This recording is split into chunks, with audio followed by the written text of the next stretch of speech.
Assalamualaikum warahmatullahi wabarakatuh.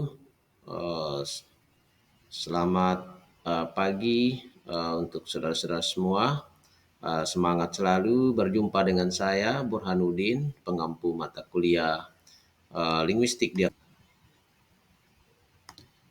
Pada pertemuan kita yang pertama ini ada tiga hal yang ingin saya sampaikan. Yang pertama itu adalah tujuan pembelajaran atau perkuliahan untuk mata kuliah linguistik diakronis ini, kemudian materi dan sumber literatur yang dapat digunakan untuk perkuliahan ini, serta yang ketiga itu adalah bagaimana proses perkuliahan dan evaluasi perkuliahan kita.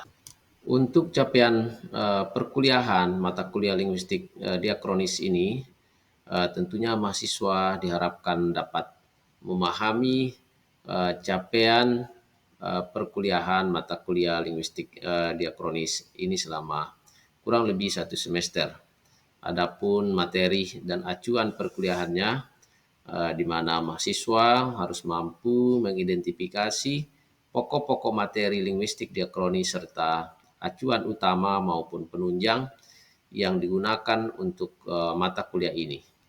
Untuk proses dan evaluasi perkuliahan, mahasiswa diharapkan dapat mengidentifikasi bagaimana proses perkuliahan ini berlangsung dan eh, sekaligus penilaian pembelajaran.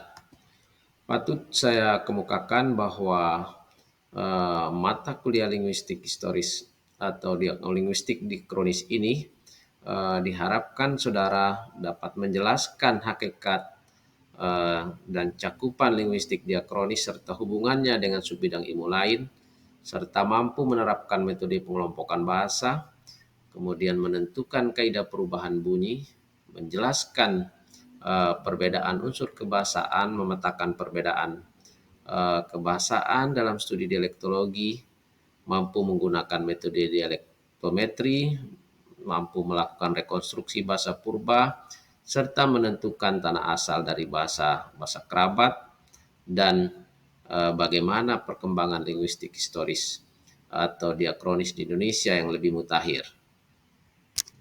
Untuk mencapai materi tersebut atau capaian pembelajaran tersebut, ada beberapa materi yang harus saudara cari dan saudara kuasai. Yang pertama itu adalah materi yang berkaitan dengan hakikat dan cakupan linguistik diakronis yang akan kita lakukan atau kita tempuh dalam dua kali pertemuan, yaitu di pertemuan kedua kita akan membahas tentang hakikat linguistik diakronis. Kemudian pertemuan ketiga kita akan membahas tentang cakupan dan hubungan linguistik diakronis dengan bidang ilmu lain. Materi yang kedua itu berkaitan dengan metode pengelompokan bahasa. Untuk metode pengelompokan bahasa, kita akan membahas dua metode, yaitu metode yang sifatnya kuantitatif yang kita kenal dengan metode leksikostatistik yang akan kita lampaui melalui dua pertemuan, yaitu pertemuan keempat dan kelima, lalu penerapan metode inovasi bersama kita akan melalui pertemuan ke-6 dan ke-7. Materi yang ketiga yaitu perubahan penulisan kaidah bunyi, ya, atau penulisan kaidah perubahan bunyi. Ya, jadi kita akan membahas tentang dua hal, yaitu perubahan bunyi dan kaidah penulisan bunyi. Nah, kaidah penulisan bunyi kita akan membahas di pertemuan ke-9, sedangkan jenis perubahan bunyi kita akan membahas di pertemuan ke-8 dari materi yang ketiga. Materi kelima kita akan membahas tentang deskripsi perbedaan unsur kebahasaan yang akan kita bahas dalam pertemuan ke-10. Kemudian materi yang keenam kita akan membahas tentang pemetaan dalam studi dialektologi yang akan kita bahas pada pertemuan ke-11, sedangkan materi yang ke-7 tentang metode dialektometri kita akan membahas pada pertemuan 12 dan ke-13. Jadi ada dua pertemuan. Sedangkan materi ke-8 kita akan membahas tentang rekonstruksi bahasa purba, ya, yang akan kita lakukan pada pertemuan ke-14. Untuk materi ke-9 tentang teori tanah asal dan juga materi ke-10 tentang studi mutakhir bahasa Austronesia, masing-masing kita akan bahas pada pertemuan ke-15 dan 16. Ada beberapa literatur yang akan kita gunakan untuk dijadikan sebagai dasar untuk membahas materi-materi yang harus kita kuasai dalam perkuliahan ini. Yang pertama ada buku-buku yang berbahasa Indonesia yang memang dikarang oleh linguis Indonesia, dan ada literatur yang bersumber dari literatur asing yang ditulis oleh pakar asing. Buku-buku yang tidak asing mungkin bagi saudara misalnya buku linguistik bandingan historis yang dikarang oleh Goris Krab, kemudian bukunya Jos Daniel Parera berjudul Kajian Linguistik Umum Historis Komparatif dan Tipologi Struktural, ya, yang diterbitkan tahun 91. Kemudian ada 3 bukunya Prof. Masun tentang linguistik historis komparatif, dialektologi, dan dialektologi diakronis. Berikutnya ada juga bukunya MES tahun 76 tentang ilmu perbandingan bahasa-bahasa Indonesia yang diterbitkan oleh Universitas Kebangsaan Malaysia. Ada juga buku Sudarno tahun 94 tentang perbandingan bahasa Nusantara yang diterbitkan oleh Arika Media Cipta. Lalu ada buku Dialektologi, sebuah pengantar yang dikarang oleh Ayat Rohaidi dan diterbitkan oleh Pusat Pembinaan dan Pengembangan Bahasa. Bukunya Notover juga bisa dijadikan sebagai pemerkaya untuk mata kuliah ini, yaitu Bahasa Melayu Dialek Bangka. Begitu juga buku yang dikarang oleh Masinambo yang berjudul Bahasa Indonesia dan Bahasa Daerah. Beberapa buku asing yang sudah diterjemahkan dalam bahasa Indonesia yang masih dapat kita jadikan rujukan, misalnya buku Ferdinand de Saussure tentang pengantar linguistik umum.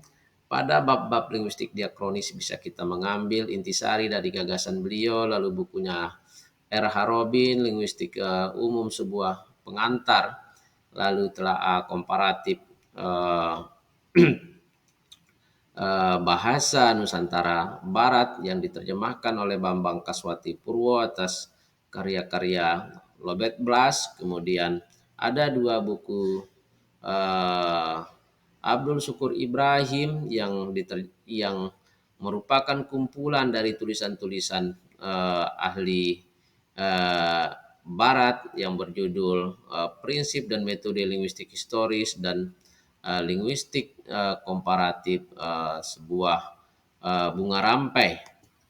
Buku lain adalah buku yang ditulis oleh Robert Blas, yaitu Kamus Komparatif Austronesia.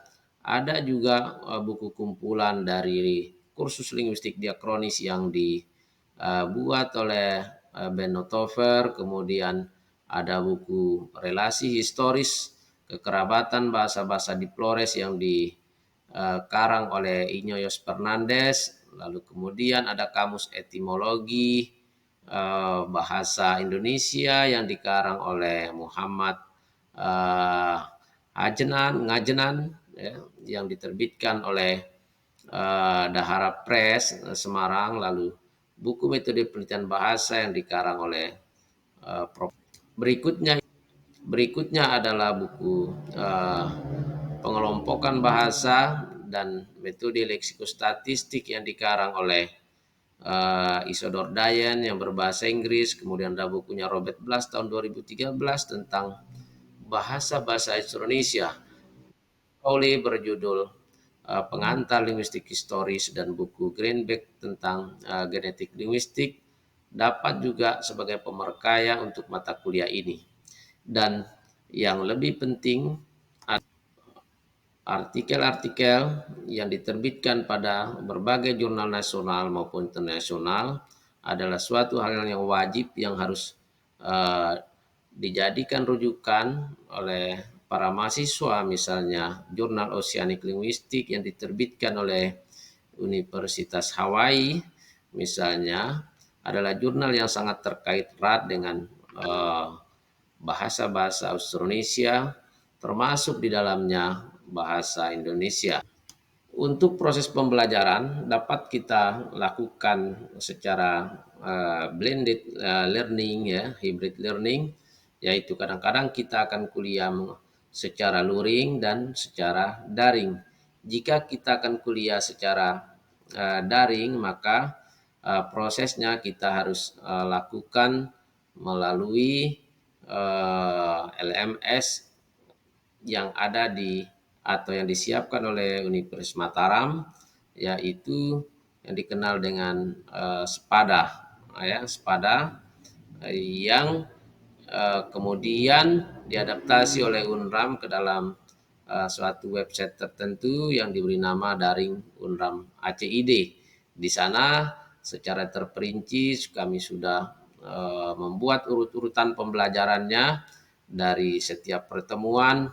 Di sana saudara harus mengisi daftar kehadiran, kemudian ada saudara harus menelaah tujuan dan bahan pembelajaran, kemudian kita melakukan tatap muka secara daring melalui suatu video conference, kemudian ada aktivitas pembelajaran.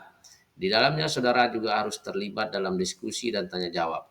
Lalu melalui aktivitas pembelajaran dan diskusi tanya jawab, kami akan memberikan umpan balik dan di akhir tiap-tiap pertemuan akan ada penugasan. Begitulah siklus pada setiap pertemuan dari mata kuliah ini jika kita lakukan secara daring. Adapun yang terakhir berkaitan dengan proses penilaian, bahwa kelulusan untuk mata kuliah ini ditentukan oleh skor kumulatif dan skor nilai pengetahuan. Skor kumulatif minimal atau sama dengan 60. Skor pengetahuan minimal atau sama dengan 60. Perhitungannya adalah bahwa nilai akhir itu didapatkan dari nilai sikap, kemudian unjuk kerja, dan pengetahuan. Ya. Untuk sikap itu didapatkan dari kehadiran, kemudian kedisiplinan, kesantunan dengan bobot 10%. Sedangkan keterampilan itu didapatkan dari kuantitas dan kualitas respon dan tugas dengan bobot 70%. Sedangkan pengetahuan itu adalah uji pengetahuan yang dapat dilakukan pada akhir semester dengan bobot 20%. Jadi meskipun bobot pengetahuan 20%, tetapi saudara harus mendapatkan nilai minimal yaitu 60. Itu yang ingin kami sampaikan pada pertemuan pertama ini berkaitan dengan orientasi perkuliahan. Jadi kami ingin menekankan pada pertemuan ini sebenarnya kami ingin menyampaikan 3 hal. Yang pertama itu adalah berkaitan dengan capaian pembelajaran dari mata kuliah ini.